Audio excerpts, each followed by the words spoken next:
Oke, kita lanjutkan kuliah kita. Tadi kita sudah bahas tugasnya ya. Saya pikir Anda sudah merasakan bagaimana installnya gitu ya. Sekarang kita back to teori lagi ya. Di sini kita bicara tentang apa di sini understanding what Linux is ya. Minggu kemarin juga sama. Separuhnya kita teori, kemudian separuhnya kita praktek ya. Oke, kita lanjut aja. Linux is berarti harus ada kuisnya di sini ya. Kalau ada teori harus ada kuis ya. Oke, kuis-kuis yang teori yang kita sampaikan. Linux is a computer operating system ya. Jadi di sini dikatakan Linux itu adalah sistem operasi. Oke, kemudian an operating system consists of the software ya. Jadi katakan, jadi operating system itu adalah software. Jadi udah kita bahas ya, sering saya bahas. Kalau sistem operasi adalah software yang tugasnya adalah untuk mengatur ya, untuk memanage komputer Anda ya, and lets you run application on it. Ini saya pikir yang kemarin udah saya bahas ya. Kemudian fitur-fiturnya, fungsi-fungsinya. Jadi kalau kita gambarkan ya, mungkin sedikit pengulang. Kalau di sini ada hardware gitu ya, di sini ada hardware ya. Kemudian di atas hardware ada apa? Ada sistem operasi gitu ya. Sistem operasi. Nah, di atas sistem operasi itu apa? Baru aplikasi ya, baru aplikasi atau software ya. Ini direkam nggak? Nah, jadi sebenarnya semuanya nanti akan berjalan di aplikasi itu, semuanya akan berjalan di hardware ya. Apa aja Pak? Ya CPU-nya, pakai CPU-nya, pakai memorinya gitu ya, pakai hard disk-nya, pakai SSD-nya gitu ya. Tapi aplikasi nggak bisa langsung akses hardware-nya. Harus ada layer yang mengatur aplikasi untuk mengakses hardware-nya. Nanti supaya nggak berebutan makainya gitu ya.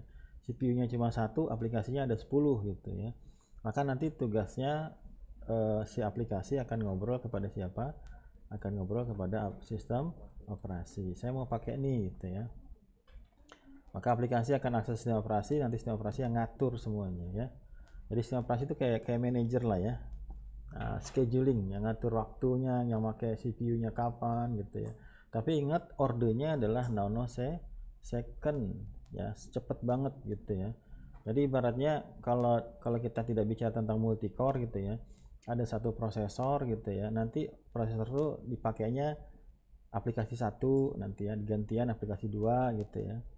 Jadi ibaratnya kalau gampang tuh kayak ibu-ibu ngerjain sesuatu bersamaan gitu ya. Dia nyuci baju, dia ngasih makan anak gitu ya, dia ngegoreng gitu ya. 4 pekerjaan ini dilakukan tidak secara bersamaan sebenarnya, tapi ganti-gantian gitu ya. Tapi empat-empatnya kelar dalam waktu yang bersamaan gitu. Ini kalau mau bahas sistem operasi gitu ya, wah ini apa? Kalau detailnya gitu ya, itu perkembangannya juga banyak lah ya, panjang lah ya.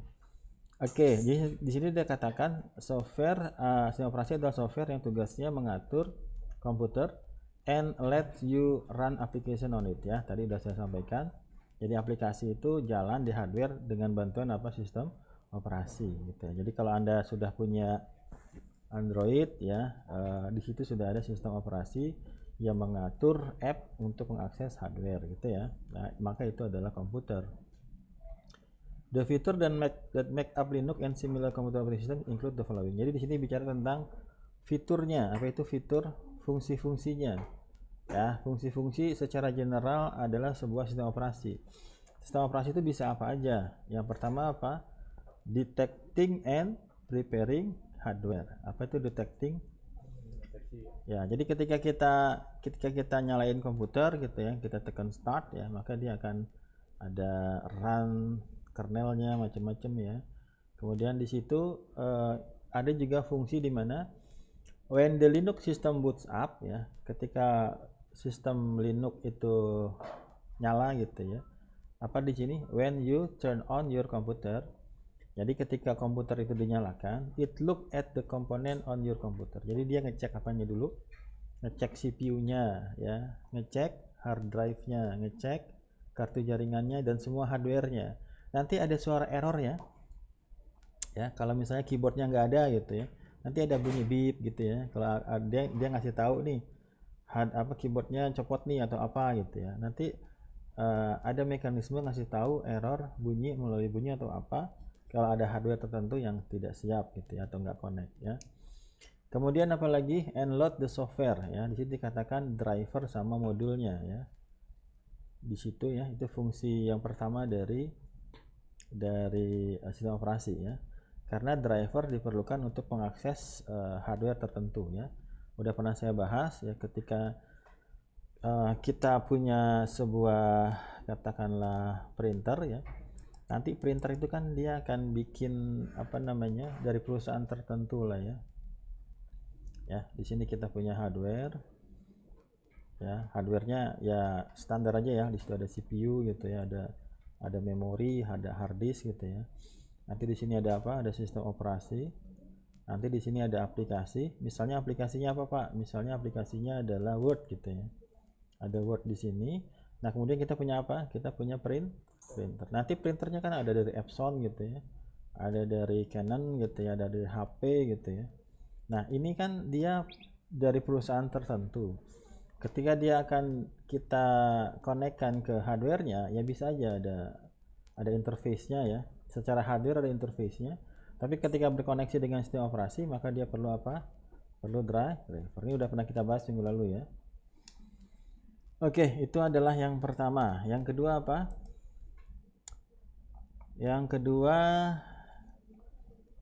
managing proses. Ini ya, ini yang paling kerasa lah ya. Jadi setiap nanti sebenarnya ada pembahasan aplikasi terdiri dari proses terdiri dari apa gitu ya. Nanti terakhir ada thread gitu ya. Nanti yang dijalankan di CPU itu apa gitu ya. Tapi kalau gampangannya proses ya katakanlah aplikasi lah ya. Jadi the operating system must keep track of multiple process running at the same time ya. Jadi di sini dikatakan tugas dari sistem operasi itu apa? Memanage proses. Dia harus mengetahui, misalnya kita jalanin 5 aplikasi gitu ya. Nanti 5 aplikasi ini ibaratnya dia akan menggunakan prosesor secara bergantian. Kita tidak bicara tentang multi-core misalnya ya, multi-thread gitu ya. Nah, ada satu gambarannya misalnya ada 5 aplikasi ya, ada 5 aplikasi. Kemudian kita cuma punya satu prosesor aja gitu ya. Nah, nanti aplikasi ini kalau kita mau bilang apa namanya kita bilang F aja, F1, F2 gitu ya. F2 nanti di sini ada F3 gitu ya. Sampai F5 gitu. Sebenarnya nanti di sini ada proses-prosesnya, ada perintah-perintahnya ya. Mereka punya instruksi, mereka punya data ya. Nanti di sini ada tugas dari CPU yang dia akan di sini kan CPU-nya ya, di sini katakanlah CPU-nya. Nah, CPU ini akan men-track. Nah, ini yang jalan siapa? Ya, nanti ada IP-nya sendiri ya. Bagian siapa yang harus ini kalau mau dijelasin mata kuliahnya namanya arsitektur dan organisasi komputer lah ya. Tapi gampangnya apa? Operating system harus melacak ya, must keep track of multiple process. Dia harus tahu yang lagi jalan berapa proses ya. At the same time. Ini kuncinya apa? At the same time.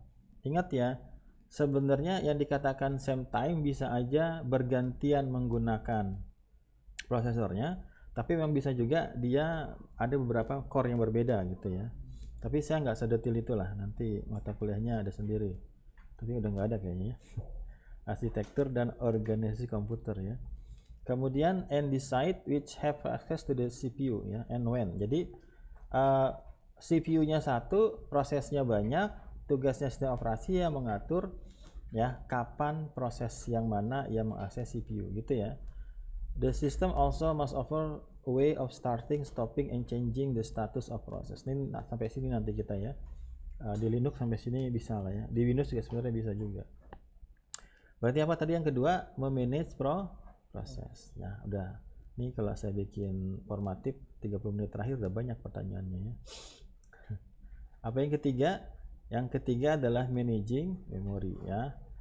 Memori banyaklah nanti ya. RAM and swap space ya. Extended memory must be allocated to application as they need memory ya. Jadi ya kalau mau bahas ini kita harus ngerti dulu bagaimana cara kerja memori gitu ya. Yang namanya RAM itu akan bekerja sama dengan CPU ya. Ketika ada aplikasi gitu ya, nanti ibaratnya aplikasi ini akan ditaruh dulu di RAM ya, nanti dimasukin di RAM-nya, nanti apa namanya, nanti CPU ini ada tugas yang, kalau CPU itu ada 3 besar ya, ada yang namanya, kok saya lupa ya, ada yang tugasnya fetch gitu ya. Apa itu fetch? Mengambil perintahnya. Ada yang decode gitu ya, decode itu mengartikan perintahnya gitu ya. Ada yang execute gitu ya, seperti itu. Nanti di CPU itu nanti ada yang namanya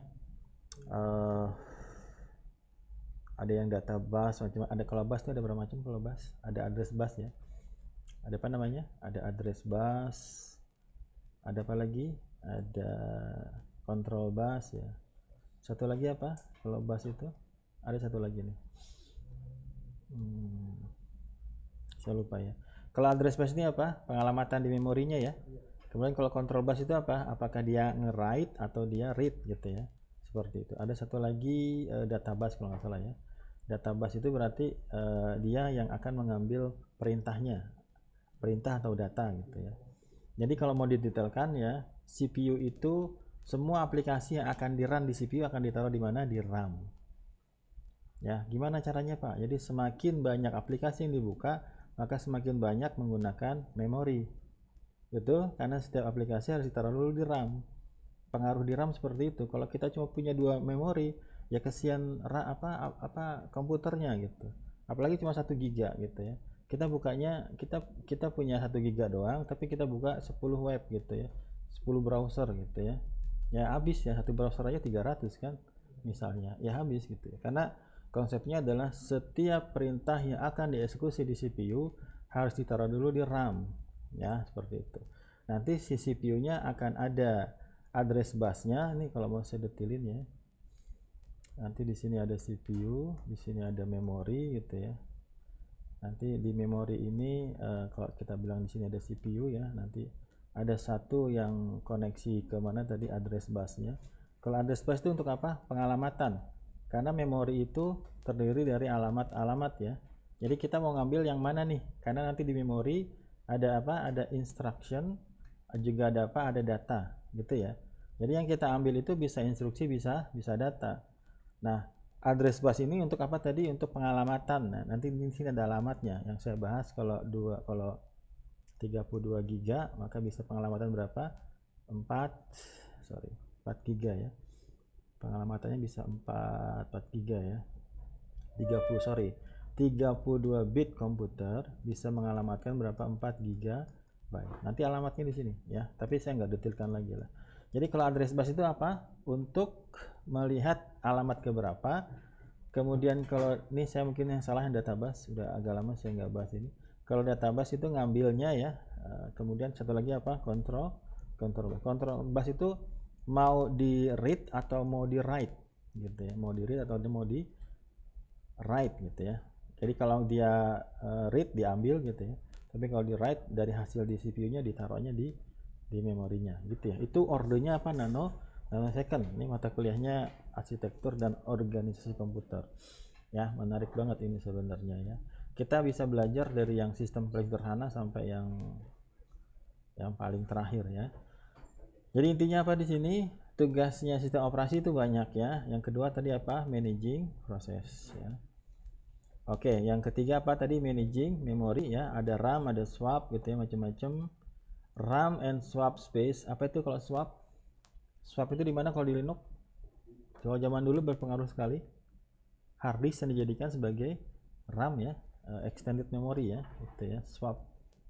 Oke, Anda biasanya ngaturnya apa? 2 kali lipat dari memorinya biasanya ya. Misalnya kalau kita itu buat ngatur, buat ngebantu lah. Tapi kayaknya di Windows juga ada mekanisme seperti itu ya. Ada, bukan mungkin. RAM dan swap space extended memory must be allocated to application as they need memory ya. The operating system decide how request for memory are handled ya. Jadi yang ngurusin memori itu adalah sistem operasi. Jadi ketika kita pakai bahasa pemrograman juga ngobrol sama sistem operasi, dia butuh memori berapa. Ngobrolnya ke siapa? Ngobrolnya ke sistem operasi. Kayak gitu ya. Yang berikutnya ada providing user interface ya. Yang namanya interface itu ada berapa macam? Ada berapa interface? Yang paling sederhana itu apa? CLI ya. Jadi kalau kita ngomongin interface, apa sih interface? Interface itu antar muka ya. Misalnya laptop saya ngobrol sama Infocus pakai apa? Ini ya, ini interface juga ya. Itu interface. Itu ada ngobrolnya. Ngobrolnya apa? Infokusnya nyala apa enggak gitu ya. Ada satu pin yang tugasnya ngecek gitu ya. Ini nyala apa enggak. Itu interface. Jadi kalau di sini interface siapa dengan siapa? Interface antara katakanlah sistem operasi dengan siapa? Dengan usernya ya. Interface antara sistem operasi dengan user. Nanti apa contoh yang paling sederhana? CLI dengan GUI gitu ya. Apa itu CLI? Command line interface ya, command line interface ya. Oke. Ya, kalau GUI itu apa? Graphical user interface gitu ya. Apa contohnya CLI? Kita klik terminal ya, seperti ini ya. Kemudian kita kasih perintah, misalnya kalau dalam Linux ls gitu ya. Oke, kita bisa lihat seperti ini ya. Kalau pakai GUI gimana? Kita klik apa ini, kemudian kita macam-macam ya. Oke, berarti nanti pasti beda resource yang digunakan ketika CLI sama GUI. Memorinya lebih banyak yang GUI-nya. Windows menang di mana selama ini? Mac gitu ya, di GUI-nya. Tapi resource yang digunakan lebih banyak memorinya ya. Tapi kalau CLI lebih ringan ya, dia nggak butuh image, karena image itu grafik itu makan memori banyak ya. Oke, itu satu pertanyaan tuh. Apa tuh? Sebutkan dua jenis dari interface. Jawabannya apa? CLI dengan GUI. Oh, udah 10 soal ini ya. Ya, udah 10 soal ini. Oke. Coba kita berhenti sebentar. Apa aja tadi fungsi dari sistem operasi? Yang pertama apa? Detecting and preparing hardware. Satu ya. Mendeteksi dan menyiapkan hardware ya. Nanti saya kasih tugas, jelaskan langkah-langkah dari booting ya sampai pada muncul GUI-nya gitu ya. Pernah kan? Ya, sampai pada apa namanya? Yang kedua apa? Managing proses gitu ya. Oke, yang ketiga apa? Managing memory. Ya pokoknya sistem operasi itu tugasnya apa namanya? Ngatur-ngatur gitu ya. Kalau deadlock tuh gimana semuanya ya, nanti perkembangan algoritmanya juga berkembang ya. Oke, kemudian apa yang keempat? Providing user interface gitu ya. Kemudian oke. Yang kelima apa? Controlling file system. Oke. Apa sih file system? File system itu ya banyak ya, ada yang digunakan di aplikasi, ada yang digunakan sistem operasi. File system structure are built into the operating system or loaded as module ya. Nanti kita bahas lebih detailnya lagi ketika masuk di pembahasan tentang ini ya. The operating system control ownership and access to the file and directory folder that the file system contain. Oh, itu cuma sekedar user sama grup aja ya, controlling file system. Nanti kita bahas ya. Nanti kalau di yang di apa tuh namanya, di AWS-nya juga ada ya, yang versi cloud-nya ya. Ini coba lebih kepada kepemilikan file ya. Oke. Controlling file system. Ya, the operating system control ownership ya. Ownership itu apa? Kepemilikan. Ya, nanti kita punya file itu punya siapa? Punya grup siapa gitu ya. Kemudian apa lagi? Ada hak akses. Akses itu bisa apa aja? Bisa read, bisa write, bisa execute gitu ya. Execute itu apa? X biasanya ya. Oke, to the file and directory. Jadi bisa file, bisa juga directory. Nanti ada di sini ya. Ada modul atau pembahasan tentang controlling file system. Ya, oke. Kita lanjutkan. Ini baru masuk kepada apa? Ini masuk kepada providing user access and authentication ya. Creating user account ya. Nanti kita bisa bikin pakai CLI atau pakai GUI. Bagaimana kita membuat user account ya. Di Windows juga ada ya, pasti ada, di sistem operasi apapun ada. Creating user account and allowing boundary to be set between user is a basic feature of Linux ya. separate user and group account, enable user to control their own file and process. Ya, ini ada hubungannya dengan sebelumnya. Kalau di sini file sistemnya ini kepada user access sama authentication. Jadi nanti sistem ini akan digunakan juga di konsep cloud-nya ya. Anda paham di sini, nanti di cloud-nya gampang. Ya, nanti bisa kita detailkan lagi ya ketika praktek ini adalah bab sendiri bahas tentang itu ya. Nah, ini sebenarnya yang tadi saya maksudkan, apa nih? Offering administrative utility ya. In Linux ya, 100 perhaps 1000 of command gitu ya. And graphical window available to do such thing ya. Apa ya? Perintah-perintah yang kita gunakan untuk utility ya. Jadi di sini apa aja misalnya? Ada add user gitu ya, menambahkan user, ada manage this ya, ada monitor the network ya, ada install software. Ini dikatakan di dalam Linux ya, ratusan ya, bahkan ribuan ya, apa di sini perintah dan graphical window. Ini ibaratnya aplikasi lah ya, aplikasi yang bisa kita install, bisa kita gunakan untuk apa? Untuk menambahkan user, untuk manage disk gitu ya. Kalau manage disk itu apa biasanya kalau di Windows? Partition Magic ya, masih ada nggak ya? Ya kayak gitu ya, ya sus gitu ya. Ini nanti Linux ya banyak, nanti banyak lah ya. Monitor the network ya, install software ya. Install software kalau di Linux macamnya banyak ya, ada snap, ada macam-macam. And generally secure and manage your computer ya. Secure itu keamanan ya, manage your computer. Di sini web UI tools such as Cockpit ya. Nanti kita lihat apa ini Cockpit ya. Udah ada yang pernah nyoba nggak Cockpit? Saya kok belum pernah. Coba kita searching sebentar lah. Silakan Anda googling dikit. Apa tadi ngejanya? Gimana nulisnya? Cockpit. Nah, kita kasih Cockpit Linux lah ya, terlalu umum. Nah, ini dia ya.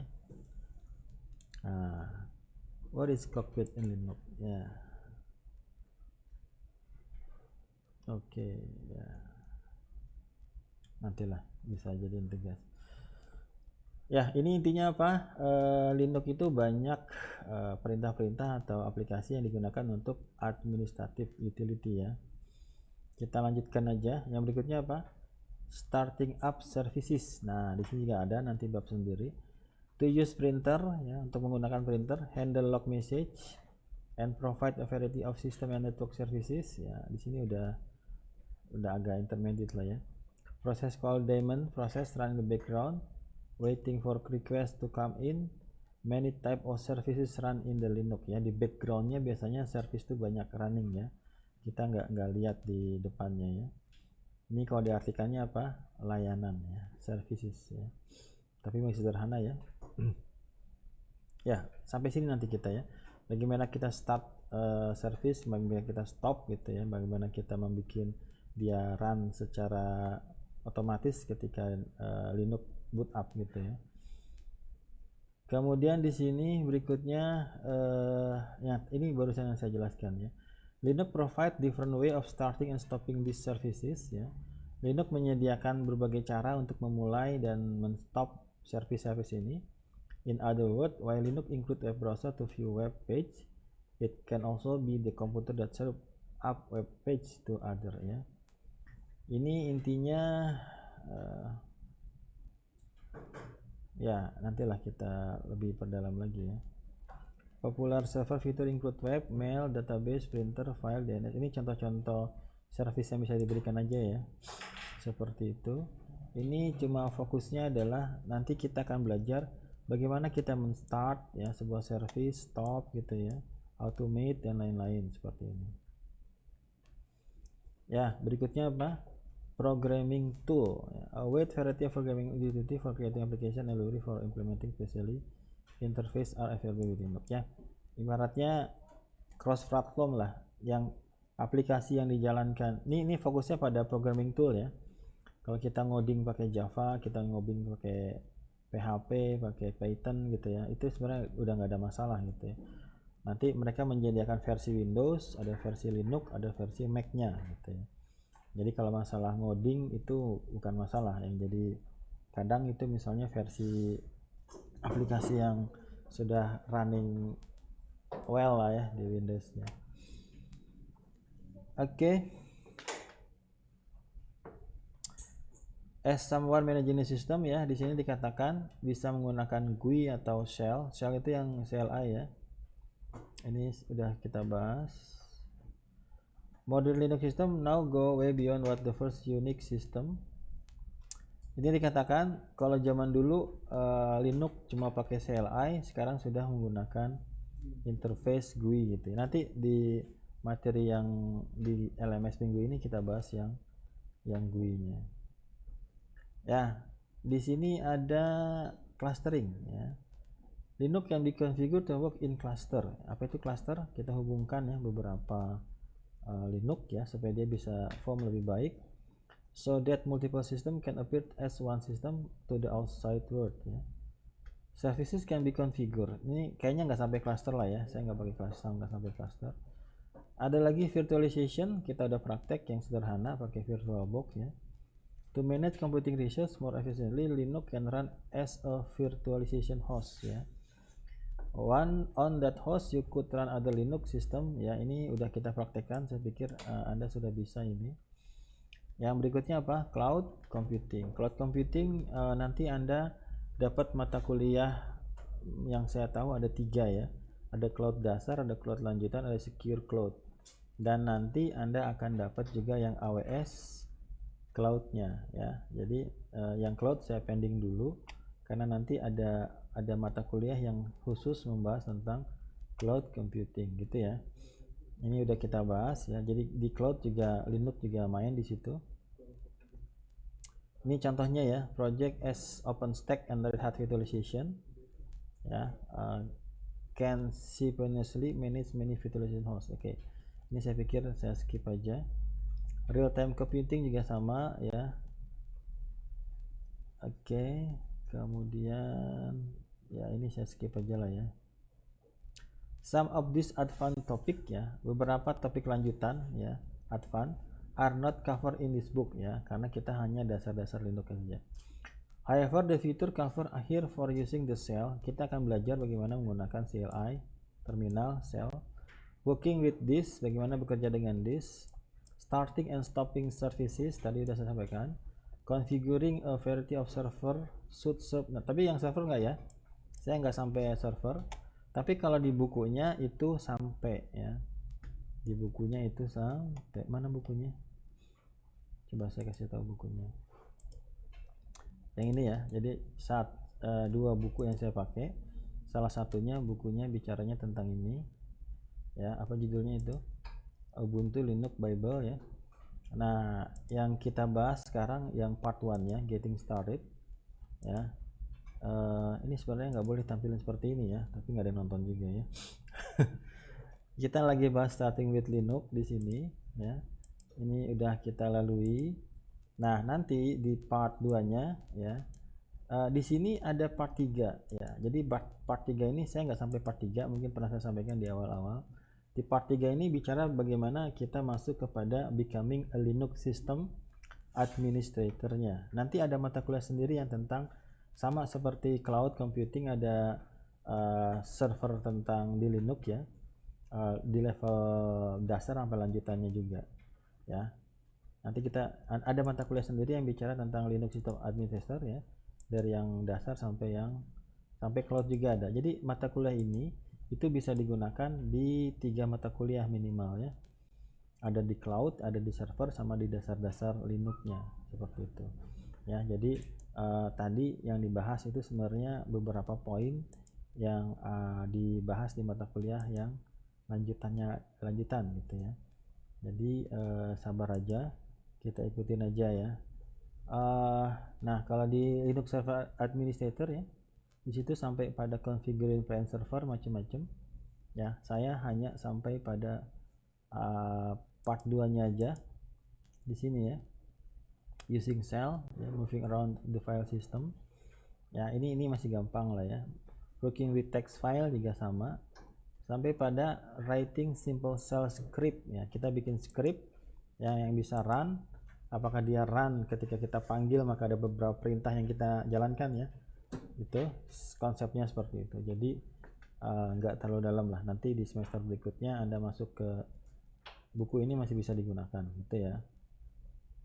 Oke, karena judulnya mata kuliah kita apa? Dasar-dasar Linux. Sabar ya. Oke, nah jadi mungkin saya tambahkan beberapa poin seperti ya, beberapa topik lanjutan ini tidak tercakup dalam buku ya, namun fitur yang dibahas di sini untuk menggunakan apa? Shell, bekerja dengan disk, memulai dan menghentikan layanan, dan mengkonfigurasi beberapa. Nah, ini juga enggak ya. Ini enggak saya bahas ya, karena itu di mata kuliah yang lanjutannya. Oke, selesai PDF yang di sini. Jam berapa sekarang? Ada yang mau ditanyakan? Cukup paham ya? Saya tadi ada bahas beberapa poin ya yang terkait di mata kuliah yang sebenarnya mata kuliahnya sudah punah sekarang ya. Sudah punah ya. Mata kuliahnya ada beberapa yang sudah punah ya. Yang sebenarnya kalau di CN itu ada yang bicara tentang arsitektur dan organisasi komputer. Sebenarnya juga itu dua mata kuliah yang berbeda. Waktu zaman saya kuliah ya, ada mata kuliah arsitektur ya.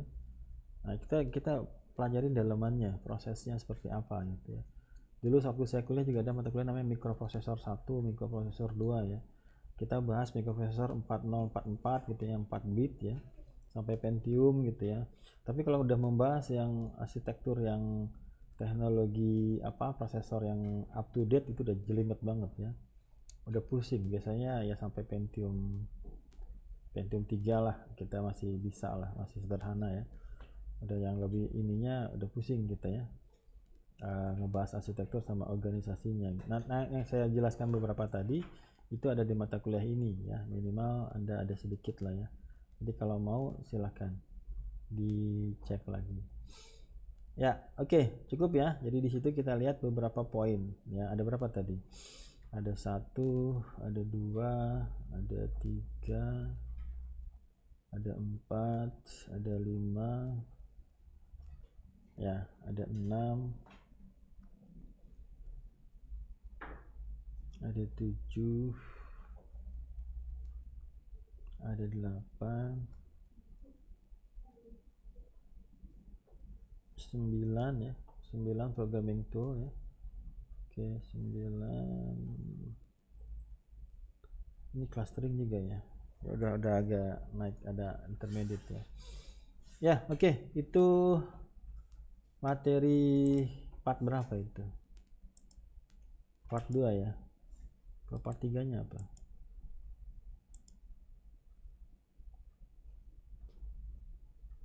Ya, oke. Itu tadi saya baru bahas part 2 nya ya. Saya baru bahas part 2 nya. Udah selesai kan? Udah ya. Oke. Minggu ini mau ada tugas nggak? Apa istirahat dulu? Puasa dulu ya. Ya, supaya tidak terlalu kaget ya. Ya, oke, itu tadi ya. Kita masuk di part 3 nya. Ya, minimal Anda dengar, Anda paham, dan dengar, Anda paham gitu ya. Oh, kayak gitu ya Pak. Nanti tinggal cari-cari lagi gitu ya. Sekarang kita masuk di part 3 nya. Walaupun ini juga belum detail lah ya. Di sini bicara tentang apa? Understanding ya, how Linux differ from other operating system ya. Ini sudah saya upload minggu yang lalu tapi belum saya bahas ya. Jadi nanti buat apa diupload tapi nggak dibahas gitu ya. Walaupun di sini belum tidak semua di buku yang saya bahas. Oke, kita coba aja. Enaknya ini kita potong di sini ya. Kita potong di sini.